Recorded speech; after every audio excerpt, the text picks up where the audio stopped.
These are completely new to me. I've been using them recently, but I've literally only just got my hands on them. I bought this set. I bought the Aquatic landscapes, and if you're not sure what these are the extra fine watercolour sticks from Daniel Smith, and I think they basically sell them as the pan watercolour but in stick form. So I was kind of like really excited to have a go with them and see what they were like, and I have been playing with them and just trying to see what I like about them and how I would like to use them. And there's various ways you can use them, and I've been discovering all sorts of different ways that I want to play with them. I would love to know what you do with them, so do let me know in the comments. I know they've been around for a while, and as I said, I mean, they're completely new to me. I've not tried them before, but I have used various other kinds of watercolour, water reactive sticks. So I was quite surprised when I started using these. This one is the Cobalt Teal Blue. Just how pigmented they are. They are just full of pigment, and really they just feel different to any of the other kind of, look at that. Look at the water, the pigment in that. Yeah, and they're just different to any other kind of watercolour stick or water reactive stick I've used so far. But I would say I wouldn't be surprised at that, because as you might well know, the Daniel Smith are an artist quality brand. So they produce a lot of really good artist quality materials, especially in the watercolour area. And I have been really enjoying playing with watercolour for a while. It's something I've been using a lot of gouache this year, a lot of coloured pencil, and then later this year I've just been really getting back into my watercolours. So that colour was the phthalo turquoise, absolutely gorgeous. And then the one I just put down there was the carbazole violet. Sorry if I pronounce any of these incorrectly. This is one of my favourite colours. This is a quinacridone gold. I think I have this, I'd have to check, but I think I also have this in tube form as well. But it is one of my all-time faves when it comes to colour. I love the quinacridones just generally across the board, whether they veer towards the pink or the sort of yellows and golds. They're just such amazing colours. This one is a new colour to me entirely. This one is the natural tint, and it's a grey, a really nice grey. So interesting, and I'm kind of interested in how they decided to put this colour set together. I can kind of see aquatic-ness in there with these two colours. It's got some of my favourite colours just generally across. I love teals, so it was kind of easy for me to pick. And I really just wanted to play with these and see what they were like. So that was putting them directly onto dried, this is hot press paper, so it's smooth paper rather than the cold press, which has that indentation, that texture. And then putting them on, let's put them on just sort of directly, and then they just go on really wonderfully. You can just really feel that sort of pigment coming off, and then just if you then add water to that, and just how interesting that is. And quite often you do find when you're using these kind of crayons and sticks and things like that, is that you'll get that mark continuing through even when you put water over the top, which, depending on what texture you want to add to something, could be quite useful. When I first get any kind of material, I will just do this. I'll just play with how it works, how I want to put it onto a page, Is there anything about it that's particularly, like, why would I pick a stick, for example, over something like a pan or a tube of paint?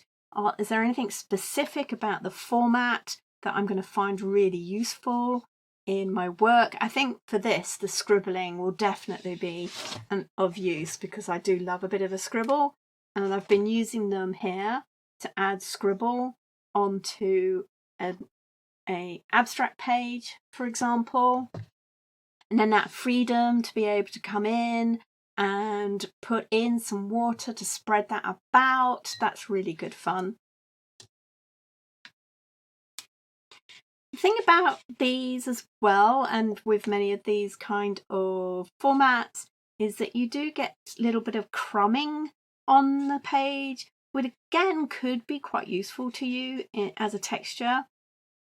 I know that a few people sort of got these sticks, tried them out initially, and then sort of didn't take to them because they were expecting them to be like pan, or they're so used to using pan or tube. But because I've come from a more mixed media side, and I'm used to scribbling crayons onto a page, I can kind of see where I would like to. Oh wow, that spread really easily. I can kind of see where that kind of texture would be useful to me. And I think people who are more used to using it in a pan format or a tube format, there's a sort of mental jump that you have to then take to then using them as a scribbling tool.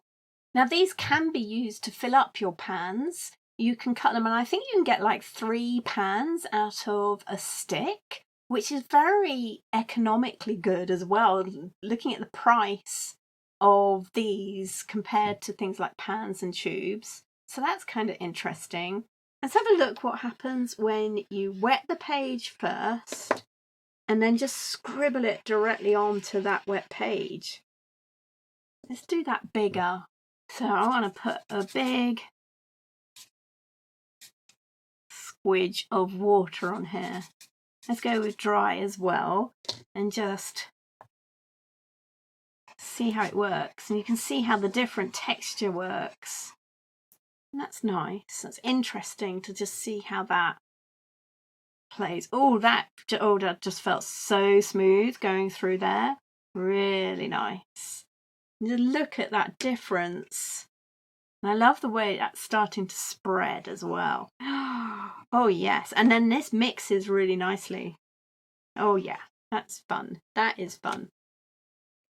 And I can just really see some great places that you might want to use this kind of technique where you've got some liquid, some water already on the page, and you just draw through it and just let the paint spread out in this fun kind of way. Now, quite a lot of pigment comes off when you put it on wet. I'm just going to mix that up a bit. You can see how dense that is, and that's very interesting. Let's swirl some of that over here as well with the pencil with the brush. Oops, I didn't wash my brush particularly well there. Very naughty of me. So yeah, this is going to be a fun product to just really get to grips with. Just put a little bit on that and just watched it spread out into that water there. So lots of things to try out with this, lots of ways to experiment with it. Look how that's spreading even more. I just love that. It's so nice. This purple colour, the violet, just the pigment off it is just amazing. I think that is just so nice. You get a really dense colour going on there. I should have tried the phthalo turquoise as well. I think that might have given a great spread too. And I don't want to add any more water to that because I kind of want to remember what I did there, so that when I come back for looking for technique ideas, I've got this, and I'll probably just put a little bit of note on here to remind myself what I did. Let's try a bit of colour mixing with them now, And I've now swapped on to a cold press paper, watercolour paper, and I thought I might try, I haven't tried this yet, I might try just putting it directly on and see how it crumbs a little bit, and then see what happens then if I go over the top with water and sort of mix them on the page and see how that kind of works. Nice green. That's a nice green. That was with the cobalt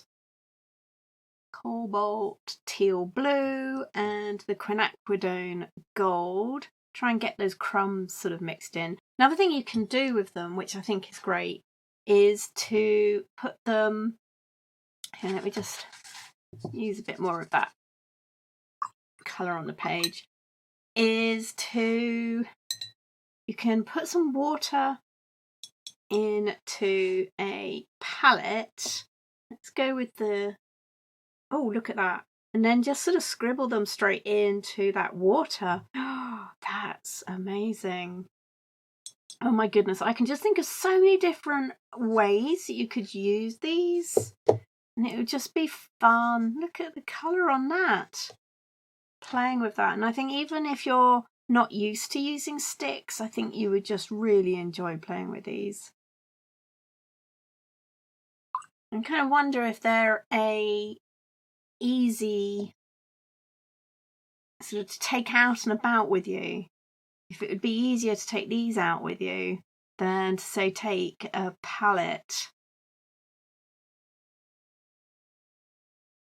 As I said, you can put them in your palette, so you can just like cut off a bit and put them into a pan if you wanted to. But I'm wondering what would happen if you just take them out as they are in their little box. I think I think you can buy the boxes separately. I'm not 100% sure. I think you can buy the boxes separately. Might be in some places because you can buy some of the colours loose, not in sets.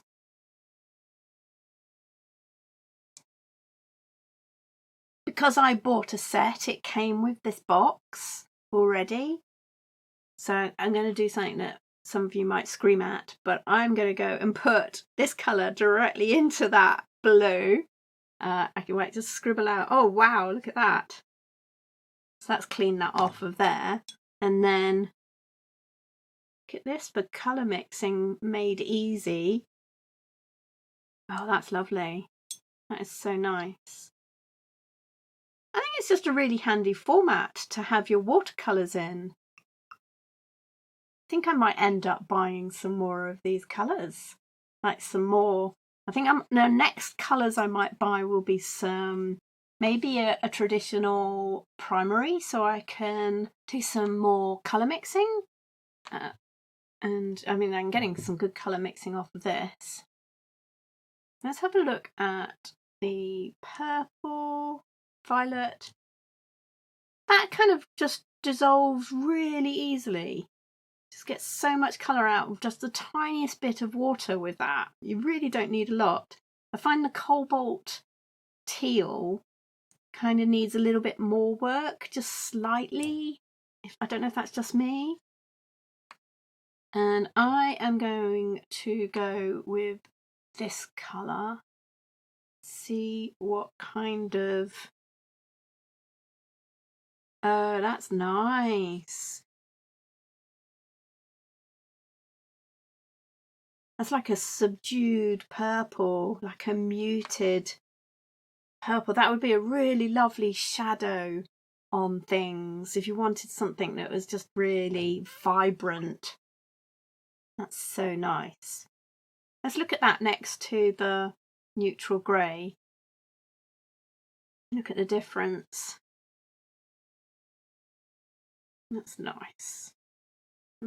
So give it a bit of a mix on those two as well and see what happens there. Yeah, I'm falling in love with these the more I play with them. So I definitely think I will be getting some more of these. Oh dear. Another thing I really love to do with water reactive sticks is the whole sort of flick thing. just really easy, like with water reactive pencils as well, to just really get a nice splatter effect with them. So yeah, I think there's going to be so much to do with these. Just play with them, and just the quality of the pigment is just so nice that I am glad I took the leap and had a go. I am going to definitely try some different things out. So I had a bit of the phthalo turquoise on my brush, and I went in, I'm now on with the quinacridone gold, to see what kind of different kind of greens we can get. Sort of an olivey green there, which is nice. Get the lighter version, add a bit more water. Get a swimmy version.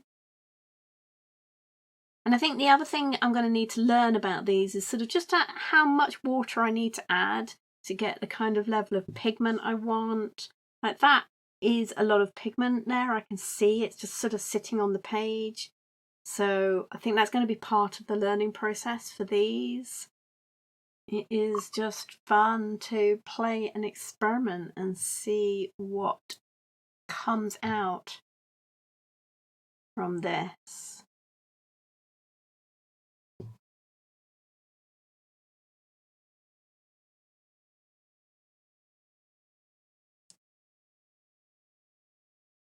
So there's a few beginning ideas of things, just a bit of a play. I would love to hear how you like to use yours, and I'm just going to keep experimenting and seeing what else I can do, and just how I want to use them. I think that's the thing with any material that you get, is working out how it fits for your practice and your normal way of being. I personally don't think there's a wrong or right way to use any of these. So if you like to use them like a pan and cut them up, use them like a pan.